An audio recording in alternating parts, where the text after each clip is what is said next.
The large conference room on the Viridian flagship fell silent as the surveillance footage played on the main screen. 12 different alien species, all members of the Galactic Confederation, watched with growing unease. What they saw challenged everything they understood about warfare and the nature of intelligent life. "Play it again," said Ambassador Zorax, his green skin paling slightly. "I want to be certain of what we're seeing." The footage showed a small human research station orbiting in the asteroid belt between Mars and Jupiter. It was a simple structure by Confederation standards, modular sections connected in a rough circle, solar panels extending like flower petals. The date stamp indicated it had been recorded just 3 standard days ago. Without warning, 3 Draxian pirate ships appeared, their distinctive red hulls gleaming in the distant sunlight. The pirates were known throughout the galaxy as merciless raiders, preying on weaker species in isolated outposts. They attacked with precise energy weapons, disabling the station's main defense systems within moments. "Standard Draxian tactics," commented military advisor Krell. "Nothing unexpected so far." The next sequence caused several Confederation members to shift uncomfortably in their seats. Instead of surrendering as any rational beings would when faced with overwhelming force, the humans fought back. Captain William Hayes appeared on the station's communication channel. His face showed no fear, just grim determination. "All personnel, battle stations, this is not a drill. Implement Protocol Sierra." The Confederation observers watched as the seemingly outmatched humans launched into action. Security teams moved with surprising speed, donning simple pressure suits and gathering weapons. "Their technology is so primitive," whispered Science Officer Mila. "Those weapons are just metal projectiles propelled by chemical explosions. They cannot possibly expect to defeat energy shields." Yet the humans did something unexpected. When the first Draxian boarding party cut through an airlock, Lieutenant Samantha Rodriguez and her security team didn't directly engage them. Instead, they deliberately vented atmosphere from adjacent sections, creating powerful air currents that threw the Draxians off balance in the zero-gravity environment. "Clever," noted tactical expert Dren grudgingly. "They're using their environment as a weapon." The footage continued. In engineering, Chief Engineer Gary Powell worked frantically, rerouting power systems while explaining his plan to the others.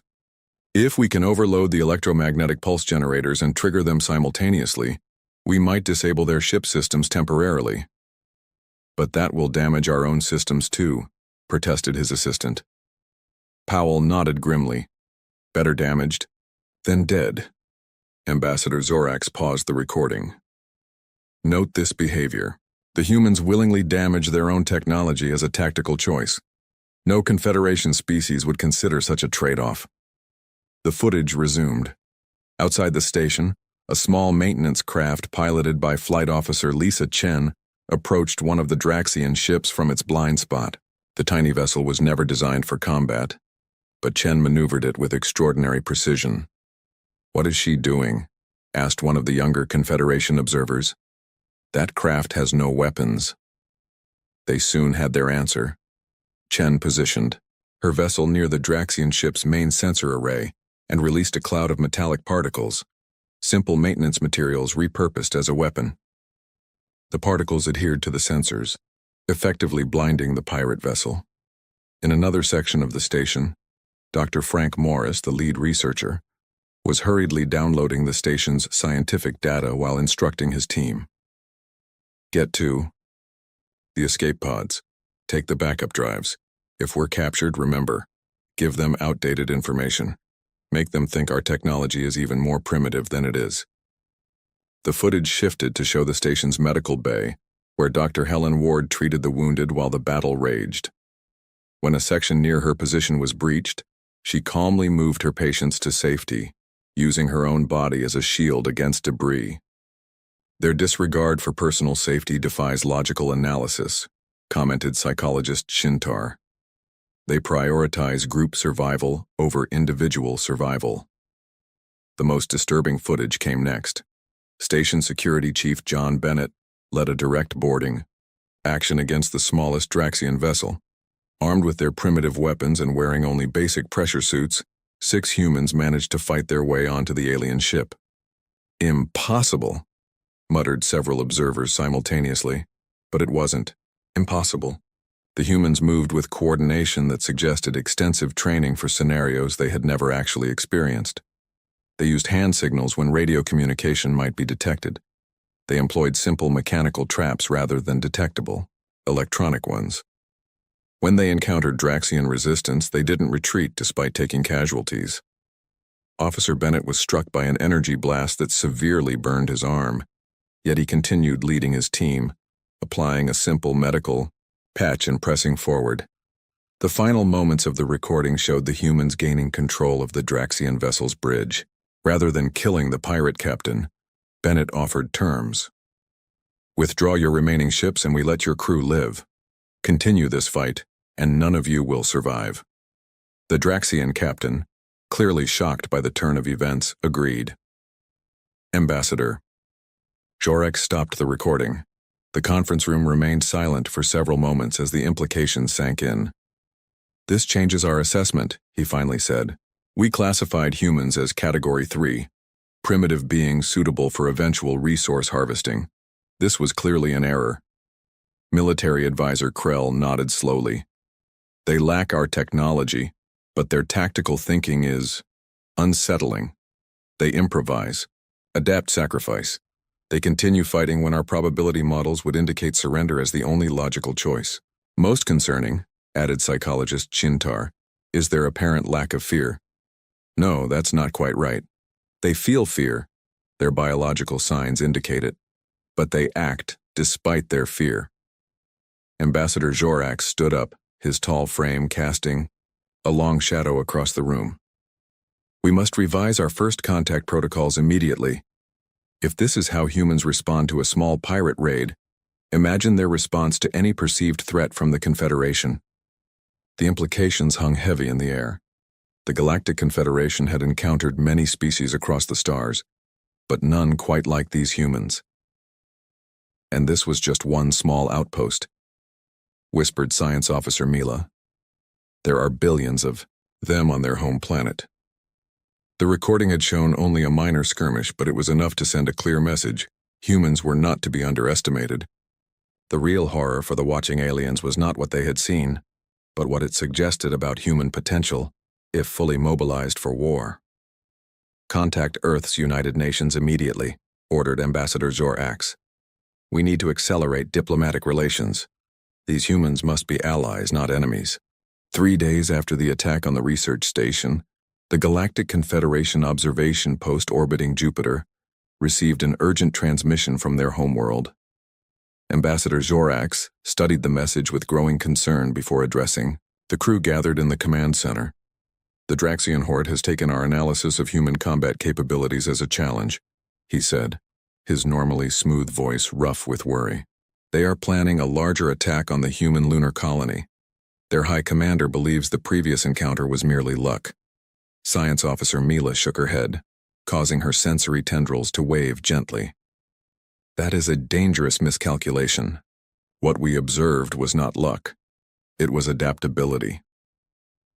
The observation post's long-range sensors detected the Draxian fleet 2 hours later. 7 warships, considerably larger than the pirate vessels from the previous attack, moved into position near Earth's moon. Their red hulls gleamed against the blackness of space as they approached the lunar colony, home to over 5,000 humans. Military Advisor Krell activated the post's advanced surveillance systems. We will record everything. The Council must see the humans' response. On the lunar surface, alarms blared throughout the domed habitats. Colonel Alan Foster of the Lunar Defense Force received the first alert. The tall, broad-shouldered man immediately activated the colony's emergency protocols and opened a communication channel to Earth. Unidentified vessels approaching lunar orbit, he reported calmly. Configuration matches the hostiles from the asteroid belt incident. We are implementing defensive measures and request immediate support. Earth's response was immediate. Admiral Catherine Wilson, commander of Earth's United Defense Fleet, appeared on the screen. Her gray hair was pulled back in a tight bun, her expression firm. Support is on the way, Colonel. Hold them off until we arrive. The Confederation observers watched with growing unease as the humans prepared for battle. What surprised them most was the lack of panic. Civilians moved to designated shelter areas while defense personnel took positions with practiced efficiency. Their behavior suggests they have prepared for this scenario, noted psychologist Shintar. Yet prior to the asteroid belt attack, they had never encountered hostile aliens. Security Chief Dren nodded. They prepare for threats they have not yet faced. Most species only develop defenses after experiencing an attack. On the lunar surface, Dr. Olivia Johnson, the colony's chief engineer, directed her team to activate a system that had never been tested in actual combat. "Power up the electromagnetic pulse generators," she ordered. "If they try to land forces, we can disrupt their navigation systems." One of her assistants looked worried. "But that will affect our systems too." Dr. Johnson smiled grimly. "We've hardened our essential systems against EMP, and we know how to fight in the dark if necessary." "I doubt the Draxians do." The Draxian fleet began their attack with a series of energy weapon blasts aimed at the colony's main power facility. The humans had anticipated this tactic. The visible power generators were actually decoys, with the real power systems buried deep beneath the lunar surface. Colonel Foster's voice came through the colony's communication system. "All units implement Operation Phalanx. Air support, you are cleared to launch." The Confederation observers watched in astonishment as hidden hangar doors opened across the lunar surface. Small fighter craft emerged, their designs unlike anything the aliens had seen before. The vessels were angular with minimal profiles, making them difficult to target. "Those craft do not match any known human design in our records," said Ambassador Zorax. "They must have been developing them in secret." Lieutenant Greg Martinez led the first squadron of fighters. His voice was calm as he addressed his pilots. "Remember your training. They have better weapons, but we have better pilots. Use the moon's low gravity to your advantage." The human fighters executed maneuvers that seemed to defy physics, using the moon's cratered surface as cover and emerging to fire quick bursts from their railguns before disappearing again. The Draxian ships, designed for space combat, struggled to track the nimble human vessels in the chaotic environment close to the lunar surface. When one Draxian ship descended too low in pursuit, Dr. Johnson triggered the EMP generators. The pulse disabled the alien vessel's navigation systems, causing it to crash into a crater. From Earth, Admiral Wilson's defense fleet approached. It was a hastily assembled collection of military vessels and retrofitted civilian ships. By Confederation standards, it should have been no match for the Draxian warships, but the aliens were beginning to learn that human standards were different. "All ships, this is Admiral Wilson. Remember your training and stick to the plan. The Draxians have better technology, but we have surprise on our side. They don't know what we've been preparing." The Earth fleet split into 3 groups as they approached the moon. The largest group engaged the Draxian fleet directly, while a smaller, faster group circled behind to attack from the rear. The third group, consisting of the smallest vessels, remained in reserve. "A classic pincer movement," commented military advisor Krell. "Basic but effective." When the battle was fully joined, the humans revealed their surprise. The small reserve vessels launched what appeared to be simple metal containers toward the Draxian ships. The containers attached to the hulls and then released clouds of nanobots, tiny machines that began eating through the alien vessel's sensor. "Arrays and weapons systems, nanoscale warfare," whispered Science Officer Mila. "We thought they were decades away from such technology." Captain Samantha Rodriguez commanded one of Earth's largest vessels. When her ship took a direct hit that damaged the bridge, she remained at her post despite a serious injury to her arm. "Keep firing," she ordered her crew. "We need to hold them until the nanobots do their job." The Draxian commander, realizing his force was in danger of being defeated, ordered his remaining ships to target the lunar colony directly. If they couldn't win, they would at least cause massive civilian casualties. Colonel Foster saw the threat immediately. Without hesitation, he ordered the colony's last line of defense activated, a prototype energy shield that covered the main habitat domes. The power requirements were enormous, forcing the colony to shut down all other systems. In the darkness of the powered-down colony, Medical officer Dr. Richard Wells continued performing surgery on an injured defender, working by the light of chemical lamps and relying on manual instruments when the electronic ones failed. Almost like field medicine in the old days, he commented to his assistant as they worked. My grandfather was a combat medic. He taught me to be ready for anything. The battle reached its climax when the nanobots finally disabled the weapons on the Draxian flagship. Admiral Wilson offered terms of surrender, which the Draxian commander grudgingly accepted. In the Confederation observation post, Ambassador Jorax watched the conclusion of the battle with a mixture of relief and deep concern. "The Council must see this immediately," he said. "We must reevaluate everything we thought we knew about humans." "What troubles you most, Ambassador?" asked psychologist Shintar. Jorax gestured toward the view screen where Admiral Wilson's fleet was securing the captured Draxian vessels. Not just their victory against superior technology, but how they achieved it. They combined ancient tactics with innovative technology. They prepared for threats they had never encountered. And most disturbing of all, he paused, they fight harder when protecting others than when protecting themselves. News of the lunar battle spread quickly through the Galactic Confederation. The Emergency Council meeting on the Confederation homeworld drew representatives from all 12 member species. Ambassador Jorax presented the battle footage with commentary from his observation team. When the presentation ended, High Counselor Vexna, the eldest of the Arcturian species, broke the stunned silence. "In all my 300 cycles, I have never witnessed such disturbing combat behavior. The humans should not have won either engagement," said Defense Minister Kroll. "Their technology is primitive compared to Draxian weaponry, yet they prevailed, twice."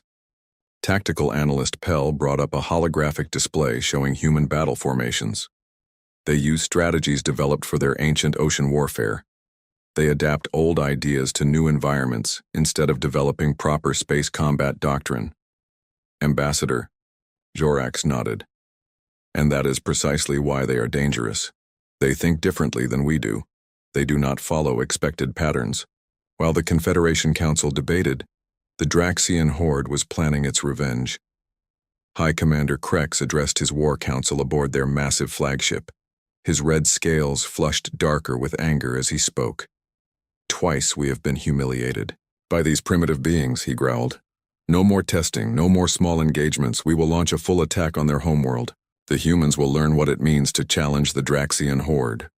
On Earth, the United Nations Security Council convened an emergency session. Admiral Catherine Wilson presented her analysis of the two battles against the Draxians. President Stephen Clark listened carefully before addressing the gathered representatives. "We've won 2 battles, but this is not over," he said firmly. "Our intelligence suggests the Draxians are preparing a much larger attack. We need to be ready." Defense Minister Patricia Wong stood up. "We've been preparing for this possibility since first contact with the Viridians last year. Operation Guardian is ready to implement." In orbit around Earth, civilian space stations were quickly converted to military use. Engineers worked around the clock to install weapon systems that had been designed years earlier, but never deployed. Captain Ben Martinez supervised the transformation of Space Station Liberty, the largest human habitat in orbit. "I need those railgun platforms operational in 12 hours, he told his engineering team. "The early warning system indicates the Draxians are already on the move." Dr. Linda Chen, head of Earth's Advanced Weapons Research, unveiled her team's secret project to the military leadership. "We call it the Swarm," she explained, showing them footage of thousands of small autonomous drones. Each unit is simple, but together they can overwhelm complex defense systems by sheer numbers. General Paul Rivera frowned. "Have they been tested?" Dr. Chen shook her head. "Not in actual combat, but the simulations are promising." "Good enough," said General Rivera. "Get them ready for deployment." The Confederation observation post detected the approaching Draxian fleet 3 days later. Ambassador Jorax immediately sent warning to the Council. 23 warships detected. This is no longer a border skirmish. This is an invasion force. Psychologist Shintar looked troubled. "Should we warn the humans?" Military advisor Krell shook his head. Our directive is clear. We observe only. We must not interfere. But Ambassador Zorax had been studying human behavior. I believe they already know. He was right. Earth's early warning system, a network of stealth satellites extending to the edge of the solar system, had detected the Draxian fleet. Admiral Wilson addressed the combined Earth Defense Forces from her command center beneath the Pacific Ocean. This is what we've been preparing for, she said, her voice calm and determined. The Draxians believe their superior technology guarantees victory. They're wrong. What they have in technology will match with ingenuity and determination. Colonel Steve Jackson led the first line of defense, a fleet of seemingly unarmed transport vessels positioned in the path of the approaching Draxians. When the alien fleet came within range, the transports deployed their cargo, thousands of space mines disguised as debris. The Draxian advance guard hit the minefield first. Explosions rippled across the front of their formation, disabling 3 ships and damaging several others. The main fleet slowed, giving Earth's defenders precious time. Captain Maria Alvarez commanded the stealth vessel Shadow. Her mission was to get close enough to the Draxian flagship to deploy Dr. Chen's swarm. As her ship slipped between the massive alien vessels, she spoke quietly to her nervous crew. Steady, everyone. We've trained for this. They can't see us if we maintain our current speed and trajectory. In the Confederation observation post, the aliens watched with growing disbelief. Science Officer Mila pointed to her sensor readings. The humans have developed functional stealth technology. They're using sensor-absorbing materials we thought were beyond their metallurgical capabilities. The battle escalated quickly. Earth's main defense fleet engaged the Draxians in Jupiter's orbit. The human vessels were outnumbered and outgunned, but they used the gas giant's powerful gravity and radiation belts to their advantage. Fighter squadrons led by Major Eric Powell drew Draxian ships into tight pursuit courses that brought them dangerously close to Jupiter's atmosphere. Pull up at the last possible second, Major Powell instructed his pilots. Their ships are heavier than ours. They can't pull out of the dive as quickly. 3 Draxian cruisers were lost to Jupiter's crushing gravity before they changed tactics. Meanwhile, Captain Alvarez's Shadow had reached its target. Deploy the swarm, she ordered. Thousands of small drones poured from her ship's cargo bay, heading toward the Draxian flagship. Each drone was barely larger than a human hand, but carried a small explosive charge and sophisticated targeting systems. The Draxians, used to defending against large weapons, were unprepared for this form of attack.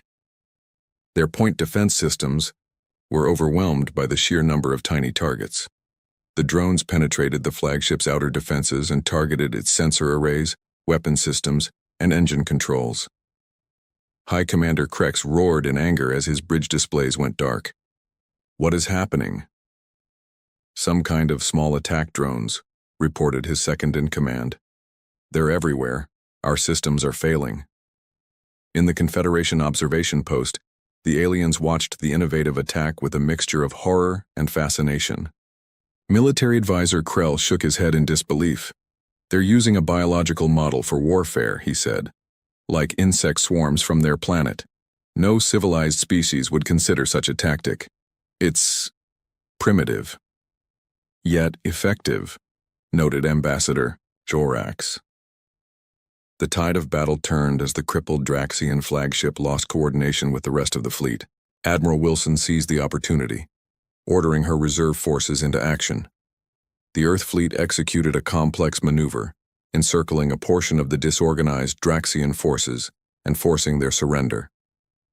High Commander Krex, seeing his invasion, plan collapsing, ordered the remaining ships to target Earth directly. If we cannot conquer them, we will make them suffer. But Earth had one final layer of defense. As the Draxian ships approached, a network of ground-based energy weapons activated. The system, hidden beneath what appeared to be ordinary astronomical observatories, fired precisely targeted energy beams at the approaching vessels. In his command bunker, Defense Minister Wong watched the system perform exactly as designed. Checkmate, she said quietly. In the Confederation observation post, Ambassador Zorax turned to his colleagues. "We have grossly underestimated these humans," he said solemnly. "They are not just fighting for survival. They are fighting for each other, and that makes them more dangerous than we ever imagined."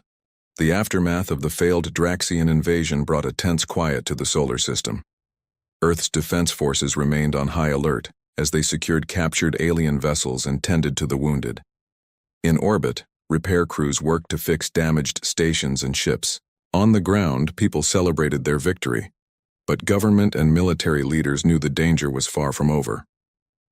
At the Confederation observation post, Ambassador Zorax prepared a detailed report for the Council. The data they had gathered during the battle was unlike anything in Confederation records. Military advisor Krell reviewed the footage again, focusing on specific human tactics. They used deception constantly, he noted. Fake retreats, false targets, hidden weapons. No honorable species fights this way. Science officer Mila disagreed. It's not about honor for them. It's about survival and protecting each other. Psychologist Shintar had been studying human communications intercepted during the battle. "Listen to this," she said, playing a recording of radio chatter between fighter pilots. "My engines are hit. I'm losing power," said one pilot, his voice strained but controlled. "Hang on, Joe. I'm coming to get you," responded another pilot immediately.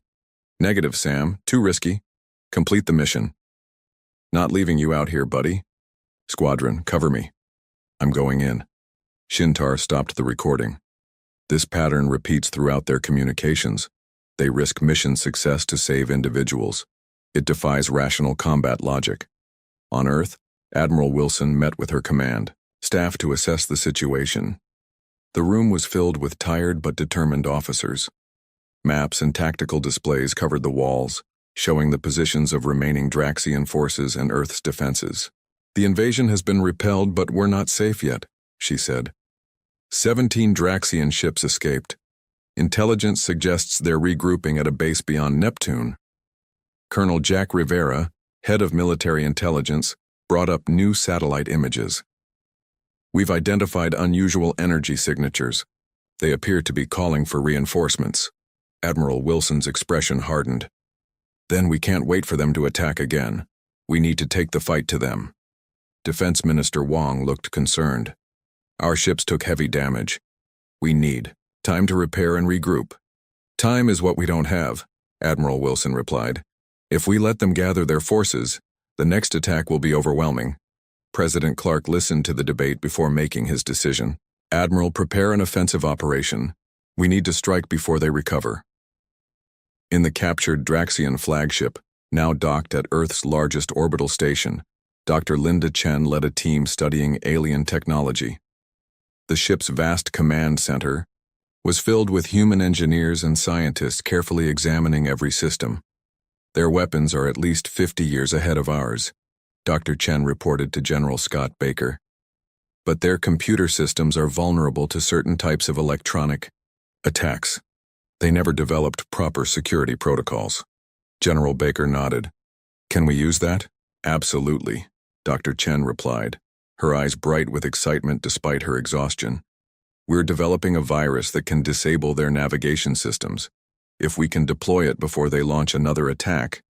Dr. Chen's assistant, Alex Ward, looked up from a console.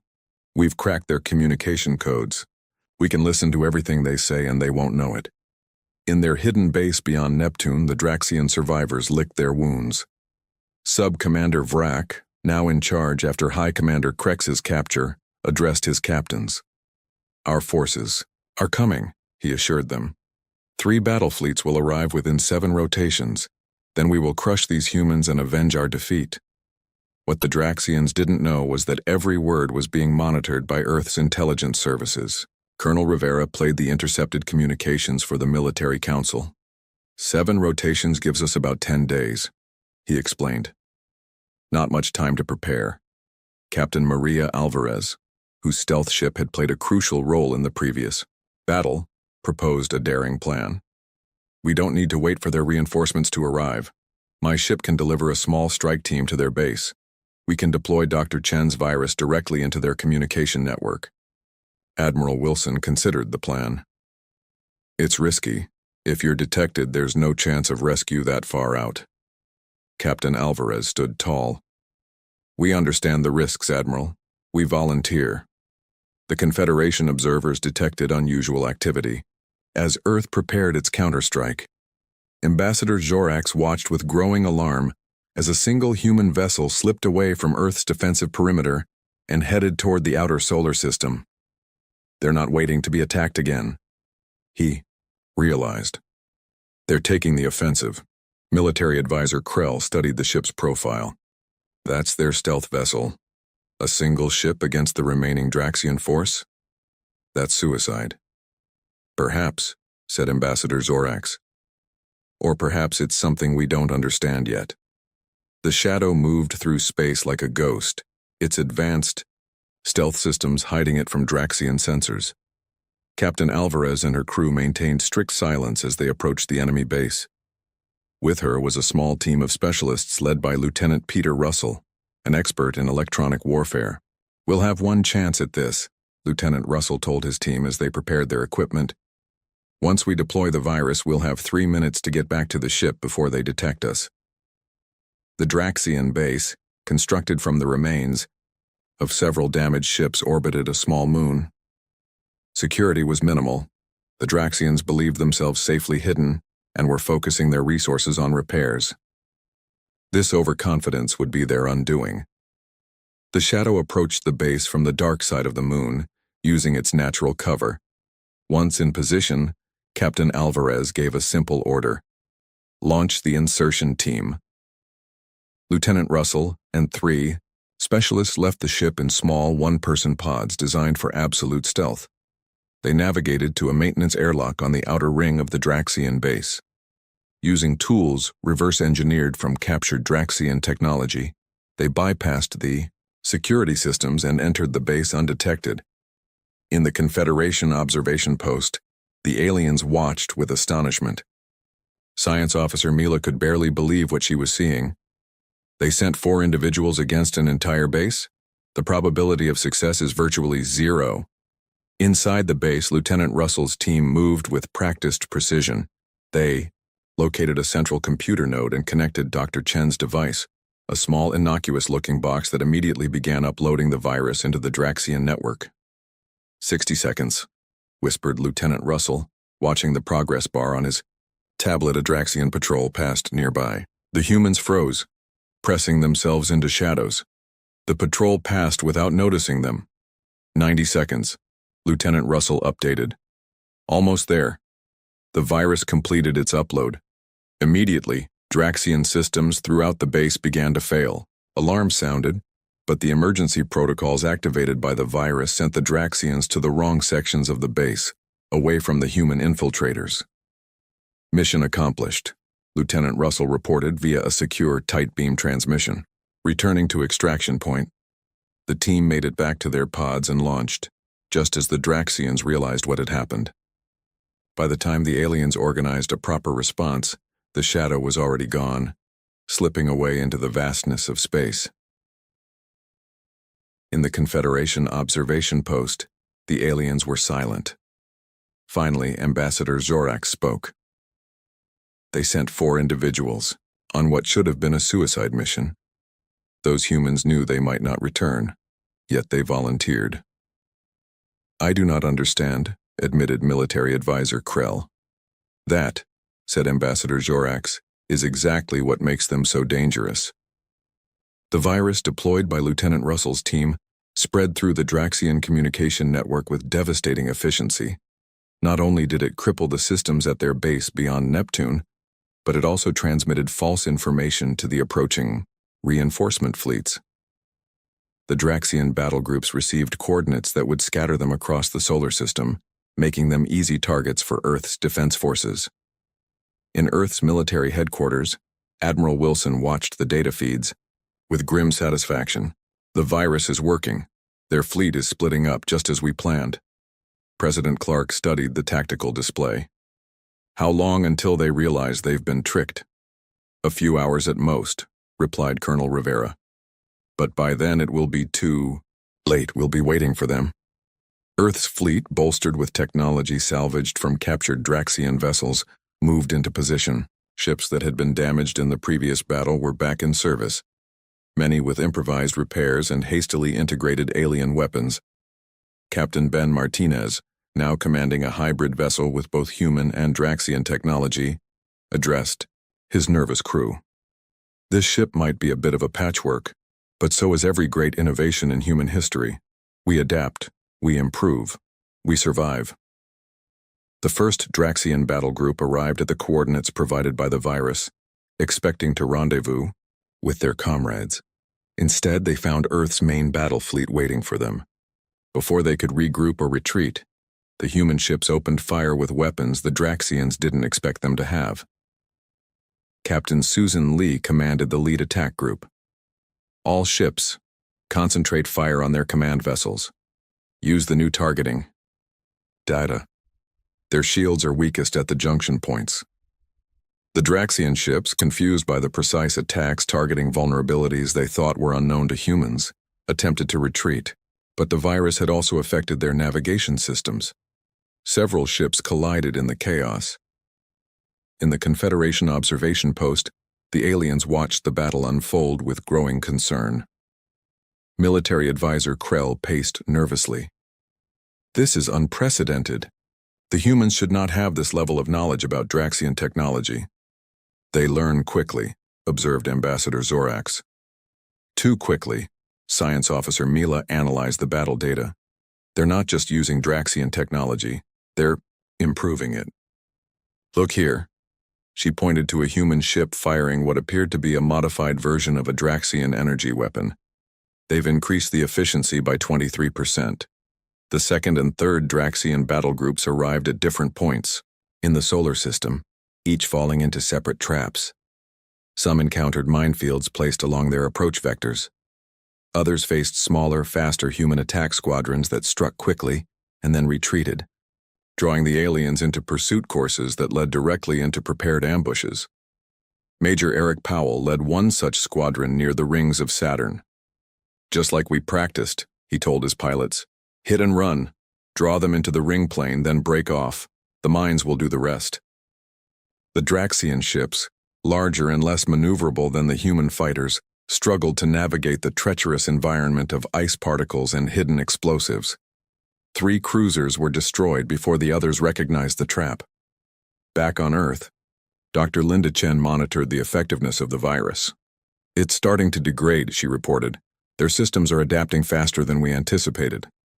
How much longer will it be effective? Asked Defense Minister Wong. Another hour, maybe less, Dr. Chen replied. After that, they'll be able to coordinate again. Admiral Wilson nodded. Then we need to press our advantage now. All fleet commanders, accelerate your timetables, don't give them a chance to regroup. The battles raged across the solar system, from the orbit of Mercury to the distant reaches beyond Neptune. Unlike the previous engagements, which had been defensive in nature, now the humans were on the offensive. They fought with a controlled aggression that stunned the watching Confederation observers. There's a pattern to their attacks, noted Tactical Analyst Pell, who had joined the observation team. They're not trying to destroy the Draxian forces completely, they're hurting them. Ambassador Zorax studied the tactical display. You're right. They're pushing all the surviving ships toward a single location, but why? The answer became clear as the scattered Draxian vessels retreating from multiple failed engagements gathered near the orbit of Mars. Waiting for them was Earth's newest weapon, deployed for the first time.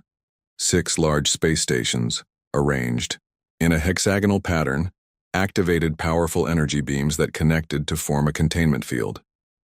Dr. Peter Grant, the lead scientist behind the project, explained to President Clark as they watched from the safety of Earth orbit. The field is based on principles we learned from studying Draxian shield technology, but we've modified it. Instead of keeping things out, it keeps things in. The trapped Draxian ships fired desperately at the energy barrier, but their weapons had no effect. After several futile attempts to break free, the Draxian fleet commander opened a communication channel to Earth. Admiral Wilson received the transmission. The alien commander's scaled face filled the screen, his expression a mixture of rage and disbelief. How is this possible? "You are a primitive species. You should not have this technology." Admiral Wilson's reply was calm. "We adapt. It's what humans do best." After a tense negotiation, the Draxians agreed to surrender terms. Their remaining ships would be allowed to leave the solar system with minimal crews, never to return. The rest of their personnel would remain as prisoners until formal peace terms could be arranged. The Draxian commander had little choice but to accept. In the Confederation observation post, Ambassador Zorax finalized his report to the Council. The implications were clear and disturbing. Humans were not just another emerging species to be carefully guided into the galactic community. They represented something entirely new, a civilization that could absorb and improve upon advanced technology at an alarming rate, and possessed a form of warfare unlike anything seen before. "We must reassess everything," he told his colleagues. "The humans don't fight like us. They don't think like us. Traditional models of species development don't apply to them." Psychologist Shintar had been unusually quiet throughout the final battle. Now she spoke.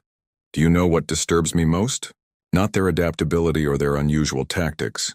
It's what they did after achieving victory." She brought up footage showing human medical teams treating wounded Draxian prisoners. They fight with terrifying efficiency, but then they show mercy to the same beings who tried to destroy them. "I cannot reconcile these behaviors." Military advisor Krell nodded slowly.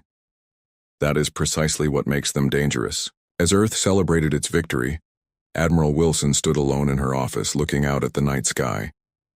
The stars seemed different now, knowing what was out there. President Clark found her there and joined her at the window. "We've won," he said. "Earth is safe." Admiral Wilson shook her head slightly. "For now. But we've revealed ourselves to the galaxy. The Draxians won't be the last aliens we encounter." "Are you concerned?" She turned to face him. "No, I'm hopeful. We've proven something important today." "What's that?" "That humanity belongs among the stars. Not because we're peaceful or perfect, but because we're survivors. We adapt, we learn, and when necessary, we fight." Unknown to either of them, Ambassador Zorax had come to the same conclusion. His final recommendation to the Confederation Council was simple and direct. Do not engage humans in warfare. Offer them membership instead. Better to have these terrifying warriors as allies than as enemies. The year was 2157 and humans had built homes on 12 different star systems. Earth remained the center of everything important for human people. Captain Jake Morrison stood on the bridge of his research ship called Meridian, as it moved through space near the outer edges of human territory. His crew had been exploring new areas for 3 months when something amazing happened. The communications officer Lisa turned to Jake with wide eyes.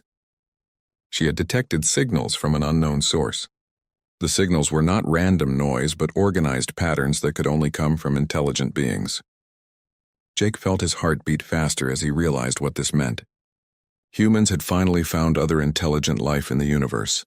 Admiral Lisa Carter received the news at Earth's main military base. She was the highest-ranking military person in all of human space. When the report reached her desk about first contact with aliens, she immediately called President Kevin Hayes. The president ordered all military ships to move carefully and prepare for peaceful contact. He wanted this first meeting to go well. Dr. Helen Brooks worked in the science department on Earth. She studied alien life forms even though humans had never found any before. When the news came about real aliens, she could barely contain her excitement. She had spent her whole career preparing for this moment. The aliens called themselves Zephyrians, and they wanted to meet with human leaders. The meeting was set up at a space station called Unity that floated between human and alien territory. Admiral Carter took her best ships there and waited. Jake Morrison brought the Meridian to join the fleet. Dr. Brooks came aboard Carter's flagship to study the aliens when they arrived. The Zephyrian ships were unlike anything humans had ever seen. They looked like giant crystals that somehow moved through space. When the alien delegation came aboard Unity Station, humans got their first look at the beings inside. The Zephyrians were tall and their bodies seemed to be made of living crystal that changed colors as they moved. They had no faces like humans, but instead had smooth surfaces that glowed with different lights. High Commander Vextal led the alien group. When he spoke, the words came not from his mouth but appeared directly in human minds. Dr. Brooks realized the aliens were telepathic. They could put thoughts into other beings' heads without speaking. This made her nervous, but she tried to stay calm. The first meetings went well. High Commander Vextel seemed friendly and interested in learning about humans. He asked many questions about human culture and how their society worked. Admiral Carter answered carefully while Dr. Brooks took notes about everything the aliens said and did. The Zephyrians said they ruled a large empire with many worlds and billions of people. They had been watching humans for some time and were impressed by how quickly humans had spread to different planets. Vextal said his people wanted to establish trade and share knowledge with humans. President Hayes watched the meetings through video links from Earth. Everything seemed to be going perfectly. The aliens appeared peaceful and advanced. They offered to share some of their technology in exchange for human art and culture. Hayes felt proud that humanity's first contact with aliens was so successful. After 3 days of talks, High Commander Vextal made a special request. He wanted to broadcast a demonstration to all human worlds to show Zephyrian peaceful intentions. The alien said his people back home wanted to see humans and learn about them. A live broadcast across all human colonies would help both species understand each other better. Hayes agreed immediately. This seemed like a wonderful way to share this historic moment with all humans everywhere. Admiral Carter set up the transmission. Systems and Dr. Brooks helped prepare educational material about both species to include in the broadcast. Jake Morrison watched from the Meridian as technicians prepared the broadcast equipment. His ship was positioned to relay the signal to outer colonies. Like everyone else, he felt excited to be part of this moment in human history. The broadcast began at exactly noon Earth time. Billions of humans across 12 star systems watched their screens as High Commander Vextal appeared. The alien's crystal body glowed with beautiful colors as he began to speak directly into viewers' minds. Greetings, humans of all worlds. The alien's voice echoed in everyone's thoughts. Today marks a new beginning for both our species. We Zephyrians have watched your growth with great interest. Now we wish to show you something very important about our relationship. The transmission suddenly changed. Instead of showing the space station meeting room, screens across human space displayed the surface of New Haven Colony. This was one of humanity's most successful farming worlds, with 7 million people living peaceful lives. Jake Morrison felt confused as he watched families going about their daily activities on New Haven. Children played in parks while their parents worked in fields and cities. Everything looked normal and happy. He wondered why the aliens were showing this. Then the horror began. Zephyrian ships appeared in New Haven's sky like dark crystals blotting out the sun. Energy beams shot down from the alien vessels and began striking human settlements. The beams did not just destroy buildings but completely vaporized every person they touched.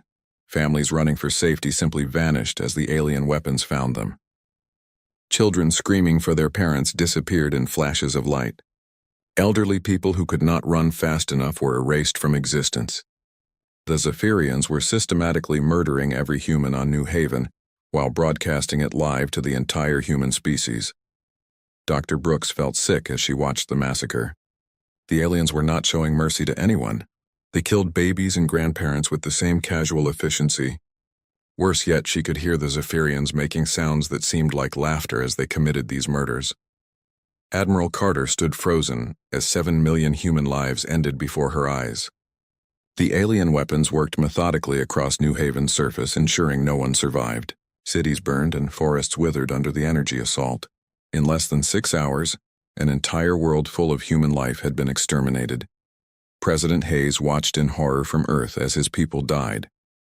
He tried to contact the space station to stop the transmission, but found that all communications had been blocked by Zephyrian technology. Humans everywhere were forced to watch their fellow humans being slaughtered with no way to help, or even look away. High Commander Vextal appeared on screen again, as the last human on New Haven died. His crystal body now pulsed with what could only be described as satisfaction. When he spoke, his mental voice carried amusement and contempt. "Your species amuses us greatly," Vextal said directly into every human mind listening. "Consider what you have witnessed today, a demonstration of Zephyrian superiority over your kind. This was merely for our entertainment and your education. Submit to our rule completely, or many more of your worlds will burn exactly like New Haven." You have 7 of your days to surrender your entire species to us. The transmission ended abruptly, leaving billions of humans staring at blank screens. The silence that followed was broken only by the sound of people crying, screaming, and swearing vengeance. In that moment, something fundamental changed in the human species. The aliens had made a terrible mistake. They had shown humans exactly what they were capable of, and now humans would show the galaxy what they were capable of in return. The silence after the broadcast lasted only minutes before Earth exploded into action. President Kevin Hayes stood in the emergency command center, watching reports flood in from every human world. People were rioting in the streets, demanding immediate war against the aliens. Military recruitment centers were overwhelmed with volunteers. Everyone wanted revenge for New Haven. Hayes made the decision that would change human history forever. He activated the Emergency Powers Clause and declared total war against the Zephyrian Empire. But this would not be a normal war with battles and treaties. This would be a war of complete extermination. Every single Zephyrian in the galaxy would die for what they had done. General Paul Carter received the order while commanding the Mars Defense Fleet. He was Admiral Lisa Carter's younger brother, and just as determined as she was. When Hayes appointed him to lead Operation Extinction, Paul felt the weight of human fury settling on his shoulders. His job was simple in concept but massive in scale. Kill every alien that had participated in the massacre and destroy their entire species. Dr. Nathan Cross worked in Earth's most advanced physics laboratory. When the military came to him asking for new weapons, he did not hesitate. Cross had lost his sister and her family on New Haven. Now he would use his brilliant mind to create tools of revenge. He began designing weapons specifically meant to kill Zephyrians in the most efficient ways possible. The aliens were made of living crystal, so Cross focused on resonance technology. Every crystal had a natural frequency that could make it vibrate. If he could find the right frequency for Zephyrian biology, he could make their bodies shake apart from the inside. He worked 18 hours a day, building prototypes while his assistants tested different sound waves and energy. Patterns Commander Amy Rodriguez led the Intelligence Division from a secret base on Luna. Her teams intercepted every Zephyrian communication they could find. What they discovered made humans even angrier.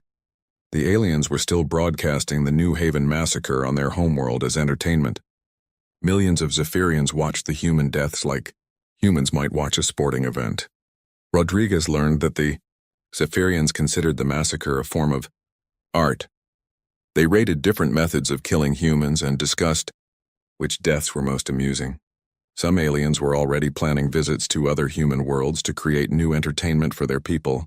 The recordings of these conversations were played for human leaders, hardening their resolve for complete genocide. Captain Jake Morrison brought the Meridian back to Earth's orbital shipyards for modifications. The research vessel would be transformed into an instrument of war. Cross's resonance weapons were installed along with new armor and faster engines. Morrison watched as peaceful exploration equipment was replaced with devices designed only for killing. The shipyards around Earth worked without stopping. Every human world contributed ships, weapons, and people to the war effort. Factories that once built farming equipment now produced ammunition. Schools became training centers for new soldiers. The entire human civilization focused on one goal: destroying the aliens who had murdered their people. Colonel Rick Palmer discovered something that made the situation even worse. His intelligence teams found Zephyrian broadcasts describing humans as inferior beings who existed only for alien amusement. The aliens had been watching human colonies for years, selecting which ones would provide the best entertainment when they decided to attack.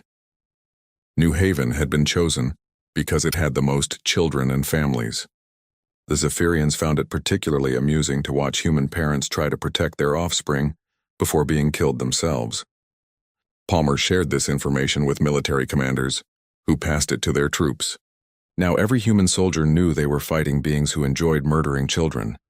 Dr. Helen Brooks worked with xenobiologist Dr. Grace Lee to develop biological weapons. Since the aliens were partly organic despite their crystal appearance, they might be vulnerable to specially designed diseases. Brooks and Lee created pathogens that would attack Zephyrian nervous systems and cause their crystal bodies to decay from within. The biological weapons were tested on captured Zephyrian technology samples. The results exceeded expectations. The alien materials began breaking down within hours of exposure.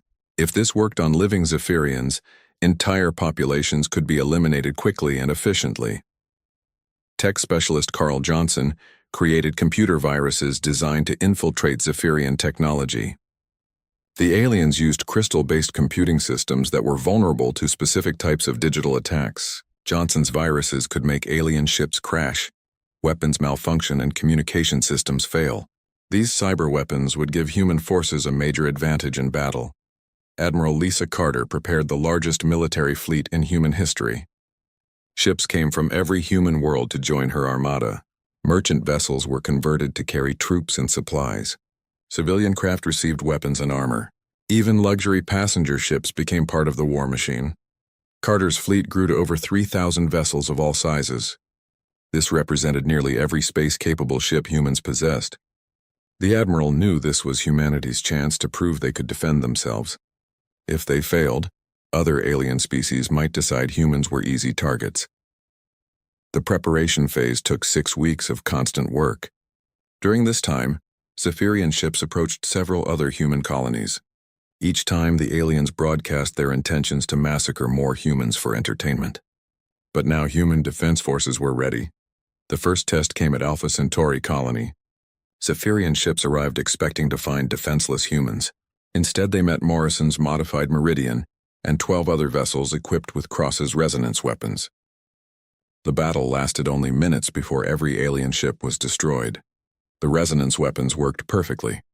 Zephyrian crystal hulls shattered like glass when hit by the right frequency waves. Alien crew members were torn apart as their crystalline biology vibrated beyond its structural limits. For the first time since New Haven, humans had killed Zephyrians. General Carter received reports from the Alpha Centauri battle and smiled grimly. The weapons worked and human forces could defeat alien technology. Now it was time to take the war to the enemy. He began planning simultaneous attacks on every known Zephyrian outpost and colony. President Hayes addressed the human species one final time before the offensive began. His words were broadcast to every human world and recorded for history. The aliens wanted to show us their power by murdering our people. Today we begin showing them ours.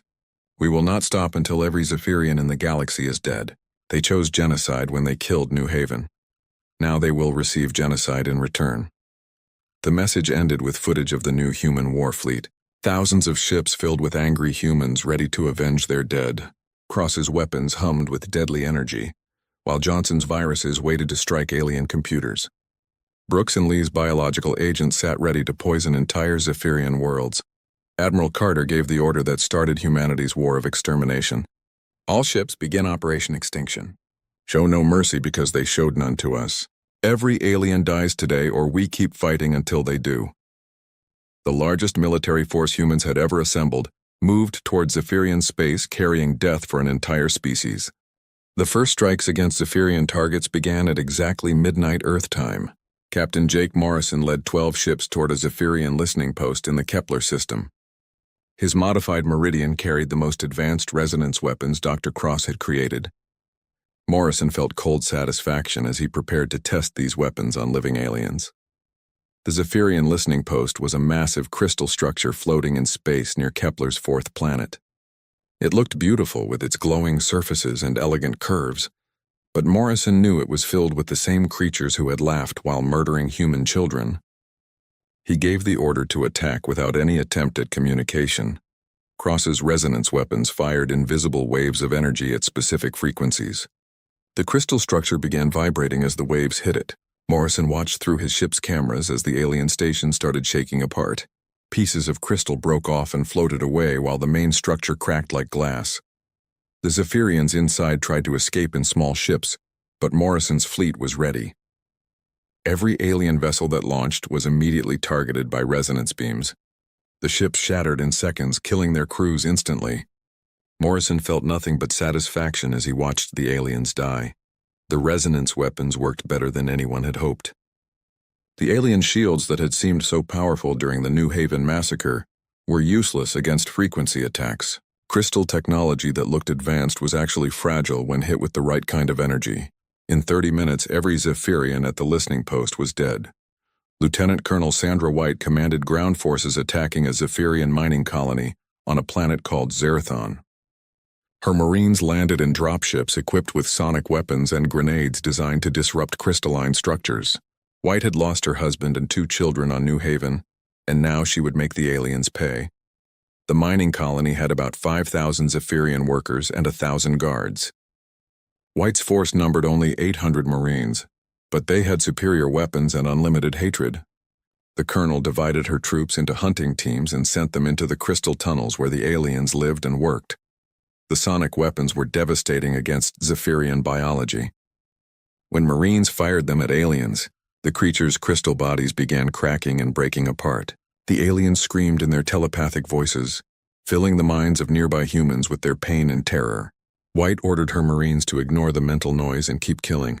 The aliens tried to surrender after the first hour of fighting, but White had strict orders to take no prisoners except for high-ranking officers needed for intelligence.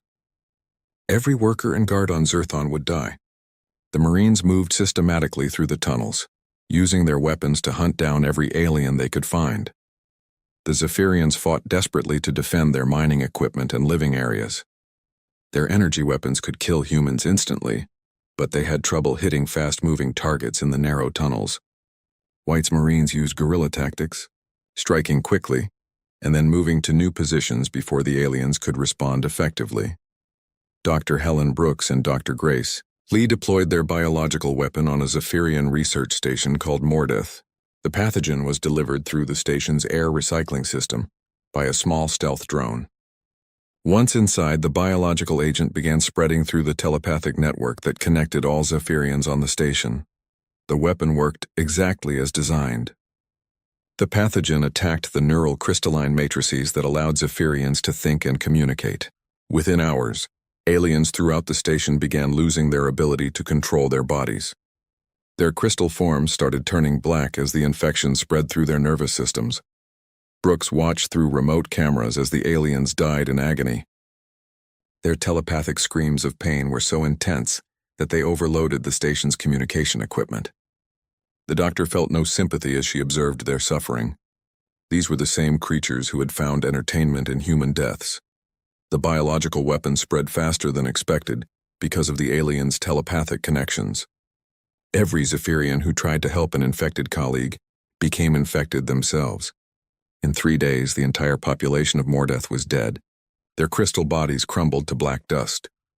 Master Sergeant Tony Miller led special operations teams tasked with capturing high-ranking Zephyrian officers alive.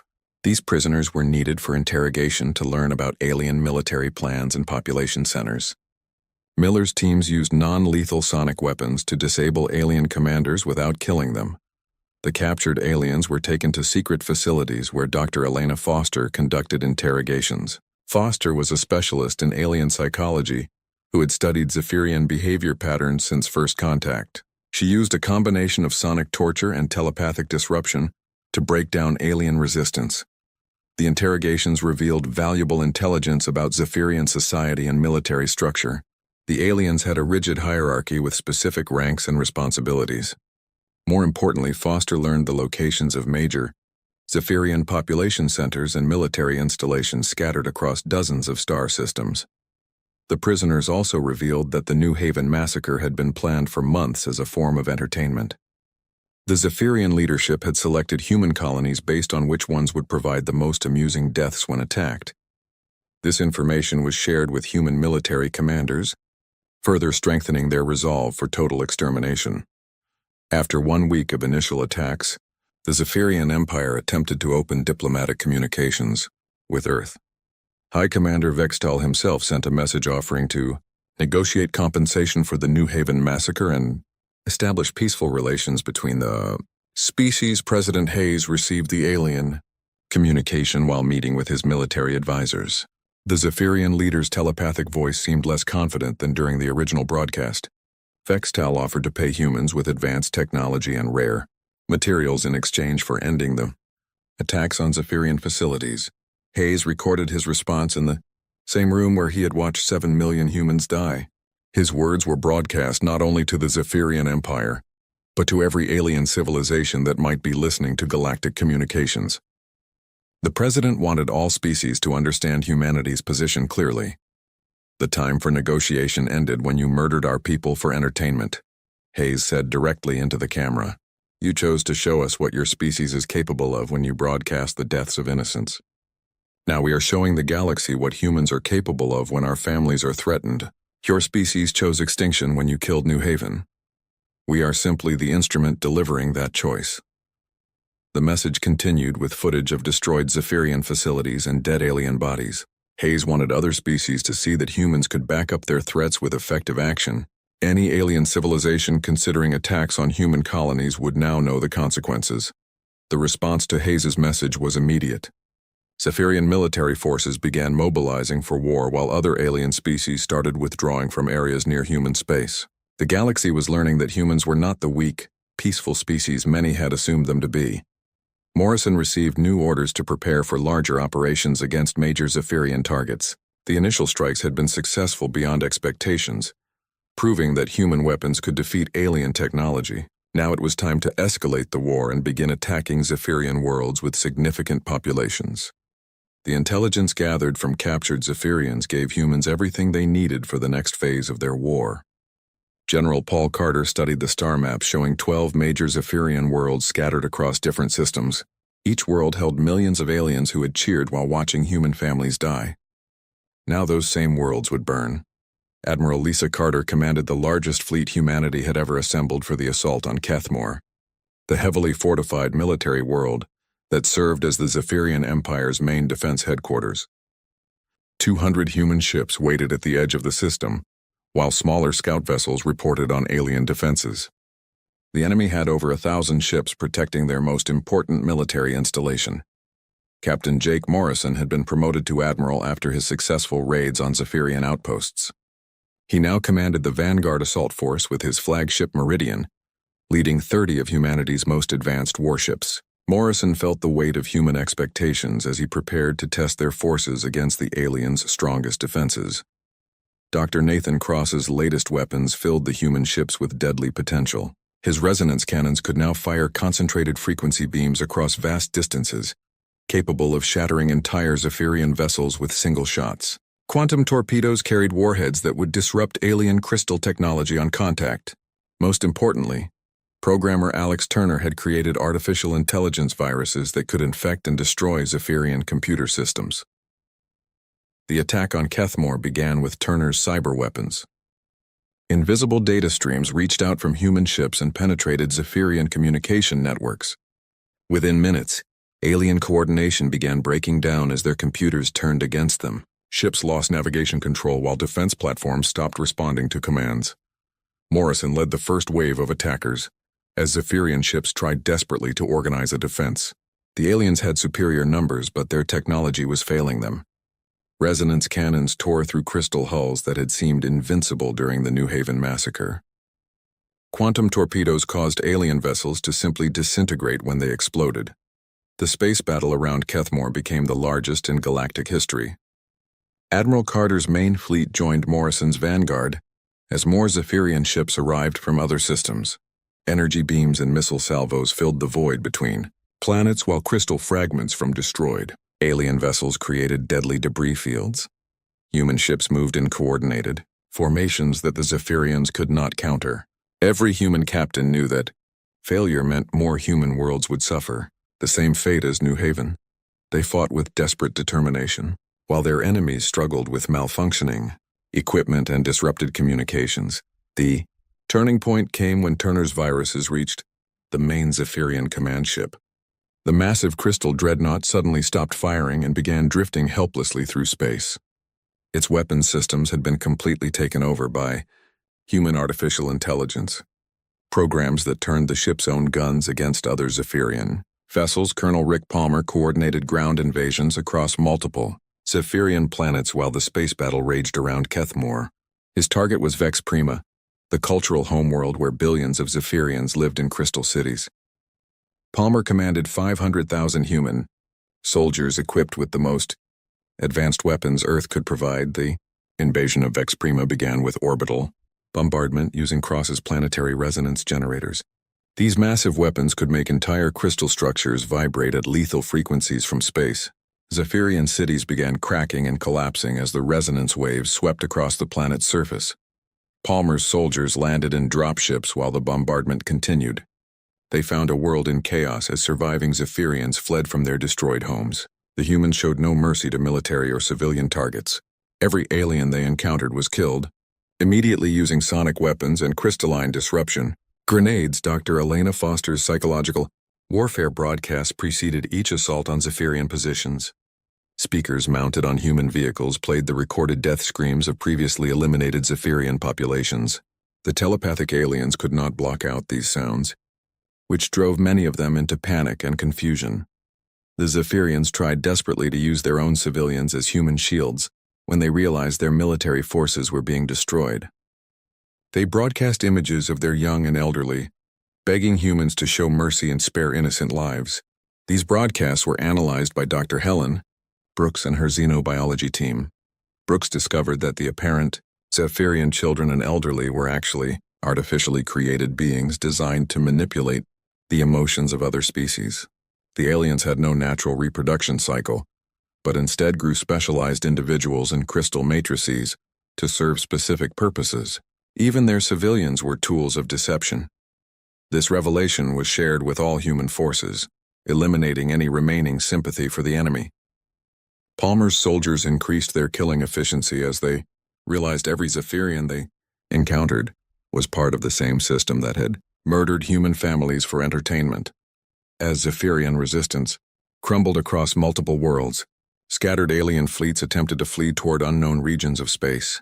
Commander Amy Rodriguez's intelligence network had anticipated this possibility and deployed long-range hunter-killer squadrons to intercept any escape attempts. Captain Ben Harper commanded one of these pursuit squadrons as it chased fleeing Zephyrian ships toward the galactic rim. His orders were simple: ensure no aliens survive to rebuild their civilization or seek revenge against humanity. Every Zephyrian ship that tried to escape would be hunted down and destroyed. Captain Lisa Thompson led another pursuit force tracking aliens who had fled toward unexplored star systems. Her ships carried enough supplies for extended operations far from human space. Thompson's crews understood they might spend months hunting the last surviving Zephyrians through distant regions of the galaxy. The systematic destruction of Zephyrian civilization continued for weeks as human forces moved from world to world. Each planet presented new challenges, but the outcome was always the same. Crystal cities were reduced to rubble while their inhabitants were eliminated without exception. Admiral Morrison established orbital platforms around conquered Zephyrian worlds to ensure no survivors remained hidden. These stations used deep penetration scanners to detect any life signs on planetary surfaces. When survivors were found, bombardment teams would eliminate them from orbit using precision strikes. The efficiency of human military operations impressed other alien civilizations that monitored the conflict. Species that had considered humans weak and primitive now watched in fear as an entire advanced empire was systematically exterminated by the supposedly inferior beings from Earth. High Commander Vextal sent increasingly desperate messages to other alien governments, begging for military assistance against the human onslaught. No species responded to his pleas. They had all seen what happened to those who opposed humanity, and none wanted to share the Zephyrians' fate. General Carter received reports from every front showing the same pattern of success. Human forces were winning every engagement while alien resistance grew weaker with each passing day. The Zephyrian Empire was collapsing under the weight of humanity's relentless assault. The end was approaching rapidly, as the last major Zephyrian strongholds fell to human attacks. Soon only the alien homeworld would remain, where High Commander Vexatal waited with the final remnants of his dying species. 6 months had passed since the New Haven massacre, and humanity stood ready to complete their mission of total extermination. High Commander Vextal had retreated to the Zephyrian throne world called Etmos, with the last survivors of his species. Intelligence reports indicated approximately 50,000 aliens remained alive in the crystal palaces that covered the planet's surface. Admiral Jake Morrison commanded the final assault from his flagship, Retribution, a massive vessel built specifically for this moment. The ship carried Dr. Nathan Cross's ultimate weapon, a planetary resonance generator powerful enough to kill every Zephyrian on Etmos simultaneously. The device would cause all crystal formations on the planet to vibrate at lethal frequencies, ensuring the aliens experienced maximum suffering before death. President Kevin Hayes prepared to address the galaxy one final time before the last battle began. He stood in the same room where he had watched 7 million humans die, surrounded by monitors showing the approaching human fleet. Representatives from dozens of alien civilizations had requested permission to observe humanity's final solution to the Zephyrian problem. Today marks the end of a species that chose to murder innocent families for entertainment, Hayes said as cameras broadcast his words across known space. Let this serve as a permanent lesson to any civilization that considers humanity weak or defenseless. We do not forgive those who slaughter our children. We do not forget those who laugh at our pain.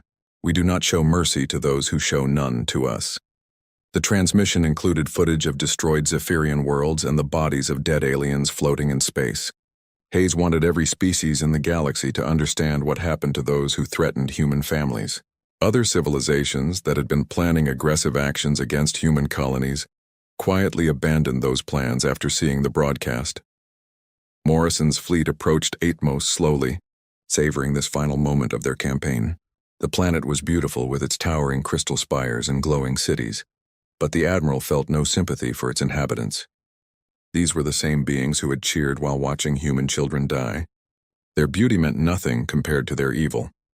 The Zephyrian defense fleet was pathetic compared to what had once protected their military worlds. Only a few dozen ships remained to guard their homeworld, and most of those were damaged survivors from previous battles. High Commander. Vextal's forces were outnumbered 50-1 by the approaching human armada. General Paul Carter coordinated the ground assault from his command ship, while Morrison prepared the orbital bombardment. Carter's forces included veterans from every previous battle against the Zephyrians. These soldiers had seen their enemy's cruelty firsthand and felt no hesitation about completing the extermination. The final battle began at dawn on Atmos as human ships engaged the remaining Zephyrian defenders. The alien vessels fought desperately, but their crystal hulls shattered easily under human resonance weapons. Within an hour, every Zephyrian ship had been destroyed and the way was clear for the planetary assault. Morrison activated Cross's ultimate weapon as the last alien defender exploded. The planetary resonance generator began sending deadly frequencies down to Atmos' surface. Every crystal structure on the planet started vibrating as the waves penetrated deep into the ground where the aliens lived. High Commander Vextal felt his palace beginning to shake and knew the end had come. He tried to broadcast a final message of surrender, offering to serve humanity in exchange for his life. Morrison received the transmission and deleted it without listening. The time for surrender had passed when the aliens murdered New Haven. Dr. Helen Brooks monitored the weapon's effects from the Retribution's science station. The resonance frequencies were designed to kill slowly, ensuring the Zephyrians experienced the same terror their human victims had felt. Brooks watched with satisfaction as alien life signs began disappearing across the planet's surface. The crystal cities of Atmos cracked and crumbled as the resonance waves grew stronger. Zephyrian civilians fled from their collapsing homes only to find that the frequencies were affecting their bodies as well. Their crystalline biology began breaking down as the weapon reached optimal power levels. Major Susan Clark led ground forces into the crystal catacombs beneath the capital city where thousands of aliens had taken shelter. Her Marines used sonic weapons to hunt down survivors in the underground tunnels. Clark had lost her entire family on New Haven and personally ensured that every alien she found died slowly and painfully. Captain Roy Davis commanded another assault team attacking the main palace where High Commander Vextal waited with his final guards. The aliens fought desperately in their last stronghold, but human weapons cut through their defenses easily.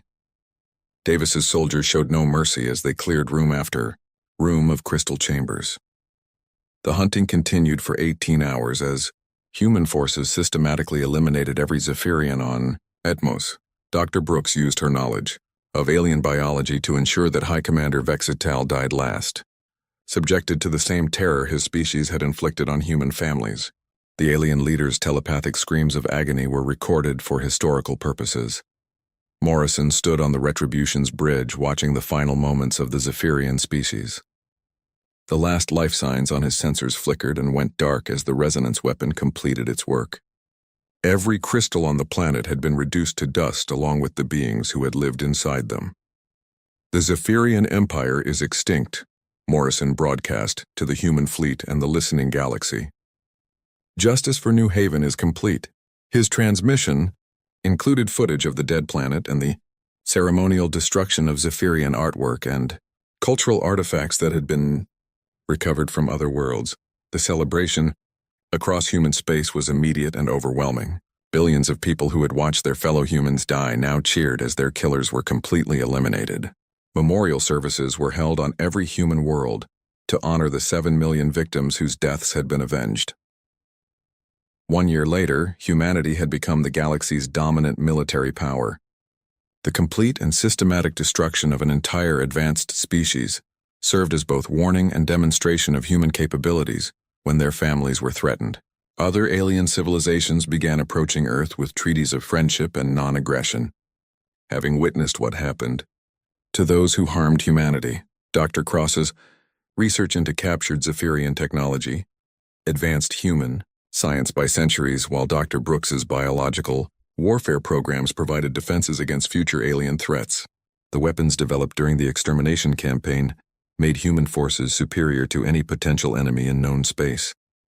President Hayes dedicated the monument to human resolve, built from the crystallized remains of the Zephyrian homeworld.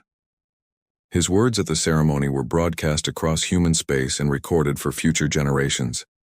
They thought our compassion was weakness, and our mercy was vulnerability. They learned that human kindness, once betrayed, becomes absolute determination. We are the children of Earth, and we remember our own. Morrison, now Supreme Commander of Human Space Forces, stood on the observation deck of Earth's newest battle station, gazing out at the stars. Other alien species watched nervously as humanity continued expanding, now knowing that the beings they had once considered soft and emotional possessed the will to completely erase threats to their survival. His final thought reflected humanity's transformation from peaceful explorers to galactic enforcers. 7 million of our people died to teach the universe a lesson about human nature. Their sacrifice ensures that no alien species will ever again mistake human kindness for human weakness. The galaxy now knows what happens to those who harm our families.